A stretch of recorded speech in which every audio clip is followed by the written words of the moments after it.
लोमड़ी और कौवा। एक लोमड़ी 2 दिन से भूखी थी। उसे कहीं भी खाने को कुछ न मिला था। वो शहर के करीब आ गई। अचानक क्या देखती है कि एक दरख्त पर कौवा बैठा है। उस कौवे के मुंह में एक साबुत रोटी है। लोमड़ी के मुंह में पानी भर आया। उसने एक तरकीब सूझी। वो कौवे की तारीफें करने लगी। भाई कौवे, तुम कितने खूबसूरत हो। तुम्हारे पर कितने खूबसूरत हैं। तुम चाहे रावी में नहाओ या जेलम में, तुम्हारा रंग एक जैसा रहता है। सचमुच तुम परिंदों के राजा हो। तुम्हारा गाना बहुत मीठा है, बांसुरी से भी मीठा।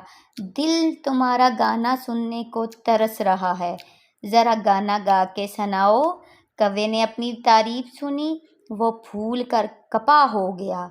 उसने गाने के लिए चोंच खोली। चोंच खोलते ही रोटी नीचे आ गिरी। लोमड़ी बड़े चाव से खाने लगी और कौवा मुंह देखता रह गया। प्यारे बच्चों, इस कहानी से हमने क्या सबक सीखा? खुशामद बुरी बला है कि हमें अपनी तारीफ सुनकर उसको पिघला नहीं देना चाहिए। कुछ लोग अपने मतलब के लिए हमारी झूठी तारीफ भी कर देते हैं। Thanks watching my video. अगर आपको मेरी वीडियो अच्छी लगे उसको लाइक कीजिए, कमेंट्स कीजिए, शेयर कीजिए और मेरे चैनल को सब्सक्राइब कीजिए ताकि मेरी हर आने वाली वीडियो आप तक पहुंच सके।